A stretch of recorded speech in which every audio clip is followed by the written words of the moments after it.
Hey everybody, this is Clay. I'm April. It's my wife. We're the owners of the Sizzlin' Sasquatch food truck and restaurant, and we started this YouTube channel to, connect with other Canadians that are kind of feeling a little disenfranchised like we are. We were sold a Canadian dream that if you go to work and you work hard and you do everything right, that you'll be able to have a nice home and be able to support your family. And as time has passed over the years, it's uh, felt farther and farther away from a reality for us. So that's kind of why we're here. We started this YouTube channel because we know there's others feeling like us, and we're gonna document our journey from starting our business and working our buns off to eventually ending up in the United States, in Florida in specific, but this this could relate to anybody moving anywhere in the United States because it's all relevant. So, um, yeah, we're gonna share my wife's story today and touch on some other things. So I'm gonna pass the mic over to her. Hey, so I'm from the Philippines and I lived in small town, went to school, graduate college for 2 years, and after I did some odd jobs there for a few years after graduating, and then I went to Taiwan. I worked there as a factory worker in like operator. Um, Saved up some cash and was able to afford a work permit to come to Canada, and that happened in 2010. I worked as in a fast food, and yeah, at that time, everything was affordable. I was able to save up some cash, even though I'm just getting paid like a minimum wage, and yeah, and then um, a few years after that, maybe 2 years, I met my husband, fell in love, and we got a kid, a daughter, got married, and we started our life together. So we're working, and we're renting a nice townhouse, and it's very affordable at that time, and we're able to like get by. Like the food was affordable. We were able to eat out once in a while and save some money. Life was good back then. Yeah, and yeah, we're trying to save us some money so we'll be able to buy a house one day. That's the plan. That's the dream. And but then but then everything became so expensive. That was like the boom back then too. So it was like we were trying to save and start our life with our new daughter and everything, and the housing prices, they just started rising and rising and rising and kind of priced us right out of the market to the point where it was just like we can't even afford to live here. And it was just kind of feeling, a little like, what are we going to do now? Like, we're just going to be stuck here renting for the rest of our lives because townhouses were like $300,000-$400,000, and it just seemed unattainable. So And then we've decided to move to BC, British Columbia, one of a small town there. It's a resort town. We found like an affordable, like like an a condo, apartment, yeah, a apartment, yeah, 2-bedroom apartment. for $900 per month with all the utilities included. We were like, yes, we hit the jackpot, because our old rent where we were paying before was like 1575 for a small townhouse with all the utilities included. So we're like, okay, yeah, we got a good opportunity here. Plus, housing was still relatively affordable then over there in that town. Yeah, so we tried. We were working tried everything, and then And you know years later. the bank wants you to set down roots for like, 2 years at least to prove that you're stable before they'll even consider you for a mortgage. So we figured, okay, well we'll just, set down some roots there, right? Hmm. And work and build a life and Yeah, and then a few years after that, his grandmother passed away, and we had an opportunity to like live in in Carameus, Crimea, small little southern Okanagan town, maybe population of 1,500. and to maintain the estate. And All we had to do was just pay the bills and clean up the estate, and we were able to stay there. So that was really affordable at the time for us, and that was only maybe $250 a month. And we were only about 30 minutes from Osoyoos and about 40 minutes from Penticton. So we were kind of like right in a little sweet spot there. And so we did that, and we seized the opportunity. yeah, to go to school, go to college. I studied healthcare aid, and after school, I was able to find a job that pays more than what I used to get, and because there's a shortage of healthcare aid in BC too, Extreme and shortage. yeah, so I took advantage of that and went to work whenever I can, and yeah, Hardest worker I know right here. jeez. And yeah, but then again, She graduated school. You got yourself a good job immediately. I was working. She was working. We were juggling our daughter, just with our schedules. And then, again, the bank wants you to be stable for 2 years before they want to offer you a mortgage. So when we got there, we could have got a nice little house for maybe 150, 175 with on a pretty decent sized lot too. But after it just everything started booming all of a sudden. The prices went up dramatically, and those same little houses were going for like 350, 400 all of a sudden. And then people started discovering that like Penticton and Osoyoos are so expensive. So now they're moving 30 minutes down the road to Carameus where they can get a, same size house for half the price. But it drove the market up. We were just priced out again. And getting into that kind of a mortgage just wasn't going to work for us for 25, 30 years, $300,000, $400,000.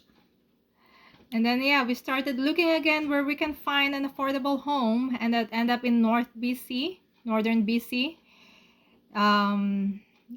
I got a job, and yeah, we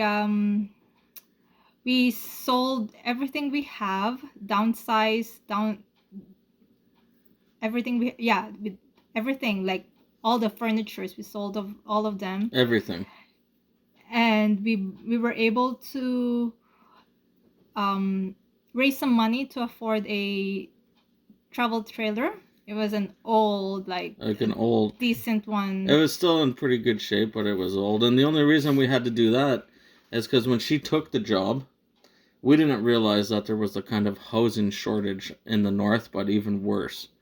So we already accepted the job, told our landlord and all of our jobs that we're quitting and we're moving on this day because she already got hired and she was going to be starting in a month. And we started looking for housing and we're like, uh-oh. There was a pipeline going through up here at the time too, which really shot up the rent prices and made the rentals very scarce. So we had no choice. We sold everything and bought this travel trailer and Mhm. came on up north here. And Yeah, we lived in the travel trailer for the summer and fall, it was tough. and until December, sometime in December, we By we fluke. we stumbled, or he stumbled upon a rental The house we're in now, the that is trailer. the mobile home, the modular, whatever you want That to is call the it. cheapest one in the market. We couldn't afford to live in town because if we lived in town, it was like 2,000, 2,500 because the pipeliners being around, they were jacking up the prices because there was lots of money being made up here. And then, so thankfully, we found this place. Yeah. Affordable, but far from town. So yeah, we just work and rent just like everybody else, and Just working away, and then same thing again. We moved to a new location, and the bank wants you to be stable for 2 years with a full-time job to prove that you're stable before they want to give you a mortgage. So we've been here almost 3 years now, and a little while ago, we ended up going to refinance our truck that we have here, and we were just curious. We sat in the office, and we're like, what would we qualify for? You know, if we were to get a house, because houses up here, they're still semi affordable here, but now they're kind of not. They were really affordable at first. So we're like, okay, well, maybe we can bite the bullet and get like a $250,000 house. And that's like a little shack. And we sat down in the office with the mortgage lady that was refinancing our truck, and she's like, yeah, you guys wouldn't even qualify for an $80,000 mortgage. And we're like, what? So it's like, all we do is just work, and we can't qualify for nothing. It's kind of eye-opening, you know? So at that point, you know, we're just like, well, it's never going to happen here. It's just never going to happen here. So it was kind of a real reality check that you work, and you work some more. And we just been chasing the housing market. Like every time we're like, okay, we found a nice affordable community, let's move there. But then you move there, and then the time you have to wait before they'll approve you for a mortgage because they want the stability, you've missed the market already. So you know, we're here in the same place doing that right now, and there's nowhere else to go really to chase the market. I mean, if you can't make it in a small rural town of 2,500 people in northern BC, we're not going to be able to make it in a town like Kelowna or Calgary or Edmonton. It's just, we're feeling disenfranchised, I guess you could say, with everything, because we just feel like we're not going to be able to leave anything for our daughter at some point. And we're working, and we can't even afford a house. We can't even afford a piece of land. And it's sad because, you know, we look down in Florida, and if you want a piece of land, they gave us a piece of land. We financed a piece of land, no problem. Like, boom, here's an acre and a half at the lake. You're good to go. Sign the paperwork. You can have it. But we work in our own country, and we can't have nothing, right? mm-hmm. We can't get nothing. It's ridiculous. So we're feeling very disenfranchised, and it's just like, well, what are we doing this for? The harder you work, the more taxes you pay, and it seems like you're just getting punished for all your hard work. So what's the point of working so hard, right? So there has to be a better future, and we're letting you know here today that there is a future out there. And you know, my wife's Canadian now. She's got her Canadian passport. And we're letting you know as Canadians that there is hope out there. And maybe for some of you, it may be in this country still. It may be in Canada. But for us, you know, we're looking south to America. There's still hope, it feels like, there. We traveled there recently this fall, and everything's so affordable. So affordable. Housing's so affordable. They're building like mad everywhere. There's plenty of jobs. There's a shortage of workers for jobs there. And here, it's like they're not building enough houses. There's no housing. If we want to leave this trailer here that we're stuck in, it's like our rent's going to jump up like $1,500 a month. It's we're so thankful that we only pay $1,000 plus utilities here, but still, it's still unaffordable to live out here or anywhere, it seems. So Yeah, and there are provinces that doesn't have sales tax, so it's nice to go states, shopping. states, Oh, yeah, states, not province. same thing. It's just a different name. Yeah, there are other states in in the U.S. that doesn't have sales tax, so it's nice to go on shopping and yeah. When you go shopping here, you get hit with a 12% sales tax every time on everything, and it really bites into you every time you buy something, and it's no fun. So yeah, we're looking south. Like, the fastest way to get to the south is open a business. That's what we did. We opened a restaurant, started off as a food truck. We're growing into a restaurant this spring. Um, you're gonna see lots of videos of us working and how we did it and our struggles and our wins along the way on how we're making the food truck succeed in the restaurant, and showing that there is still hope, like we can work and we can work and we can work just to get into an expensive overpriced house here, and then we can work for the rest of our lives just to maintain it. Or we can work our buns off now and take our money and our business to the United States, where we have a chance. We can get a decent house. We already got a decent land for a very affordable price. Like 1 acres here anywhere in Canada near a lake is like 50, 100, 150,000 depending on the lake. Over there we got one. It was like 18,000. Like, that's a no-brainer for us. Like, move down there, bring our business with us, and start living the dream for a fraction of the price and the tax, right? So we just wanted to share a little bit of her story, where she came from. I'm pretty sure, like, when you got here, you were sold a bill of goods saying that if you come to Canada and work, you're just gonna have a good life. Yeah, that was the first thought until I learned that no, you have mortgage, you got car payments and Insurance and insurance, bills and gas, and all the monthly bills. it just never stops, and it just gets more expensive all the time. And yeah, Canada just doesn't seem like it has a bright, prosperous future at the moment, because it just keeps outpricing us everywhere we go. So it's kind of just Until there's change in government. maybe a change in government might help, but I don't know if it's going to fix the housing prices or anything like that. And the inflation, I don't know how to make that go down dramatically, but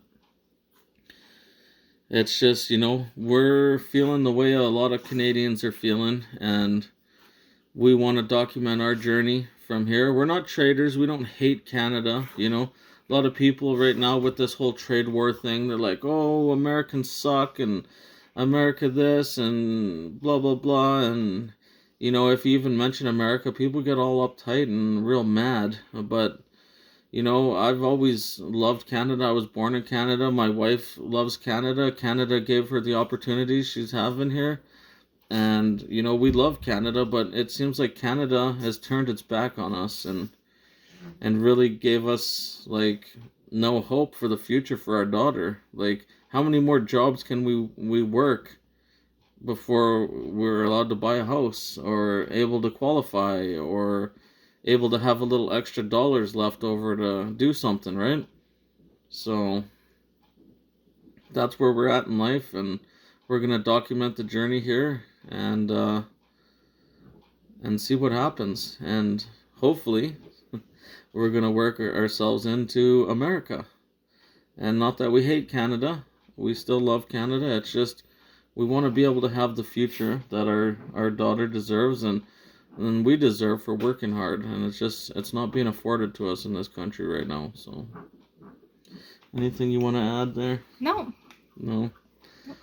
So that's our story. You're gonna see some more from us here as time goes, but if you're still here, like and subscribe, and we're gonna be putting out more videos often. So We're going to be documented every piece of our journey from start to finish, and we're going to go into detail on things we did and steps we've taken and the work that we're doing and how long it takes, and eventually you're going to see us on the sandy beaches of Florida. So we'll just leave it there for now, and everybody have a good day.